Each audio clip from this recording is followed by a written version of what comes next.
Hello, everyone. This is Own Wall Street with the TradersPerspective.com. Hope you had a wonderful weekend and a nice green trading week. Looking at the dollar yen pair here on the 4-hour time frame, you can see that we're looking at a inverse head and shoulders pattern with a failed breakout. Now, what I'm expecting near term is to see a press up to the 107.12s and then another test of the 106.70s. A failure will come into play, I believe, and then we'll see a swift move back down to 105.30, followed by another attempt to swing back higher, 106.50 test, and then looking for further lows to be put in near the 104.60s again, another bounce, and then ultimately we'll start breaking down sometime soon. Now, I'm not sure if it's going to be this week that we start seeing this big breakdown in the markets as well as the dollar yen here, which obviously dollar yen is the signal as to what's happening in the overall markets, as most of you that trade know. So looking at the dollar yen pair, in the larger scale of things, as far as time frames are concerned, looking out at the weekly, I believe that what we see here is, a nice big red candle for this week coming up, followed by maybe a little bit of a reprieve next week, and then looking for another push to the lows. Let's be honest here. What's happening as far as the financial news is concerned in the markets with the tariffs and everything that's going on, there's a lot of anxiety. There is a nice steady flow into the safe haven assets.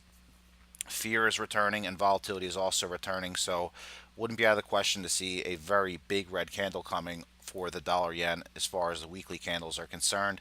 Again, to reiterate, up to the 107.12s, down to test the 106.60s, maybe another push up to test the 107, and then a big breakdown coming very soon. So, once we get below the 105.30s, that's when we're going to start seeing a lot of anxiety come into the marketplace, and we may not even see another bounce back above here. We may just see a straight down move. It all depends on what's going to be the trigger of that, but the money flow is definitely saying, I'm sorry, the price action is definitely saying to me that we should be looking at lows, revisiting those 104.6s soon, and probably next week sometime looking at a press below those 104.60s, heading down below the 104, underneath the 104.60s down towards 104 and potentially even lower. So let's go and take a look at that weekly time frame real quick. And as you can see on the weekly here, we had a pretty big breakdown here below the support. And again, we bounced off 104.60s, came back up, challenged 107.40s, and now expecting another press back down to the lows. And with a failure of that level, which is already near the 786 level, it could be a very big aggressive fall once we push below these levels here. Maybe a little bit of support around 104, like I said before, and then pressing below that to the 102s, and then ultimately back down to 100. Now, this is going to be further out in time.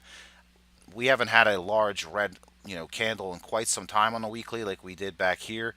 So again, and even a few weeks back. So we are due, and there is some fear coming back, as I mentioned earlier, into the marketplace on the back of this situation with China and the United States with the trade deals. We have the situation with Mexico too. So there's a lot going on in the marketplace. Easiest way to just put all that news stuff to the side, focus on the money flow and the price action within the markets. Dollar yen is definitely saying that we are going to be pushing down lower here on the back of that failed breakout of that inverse head and shoulders pattern. Have a wonderful week. Thank you so much for subscribing to my channel, and I'll update you all next weekend per my usual weekend updates.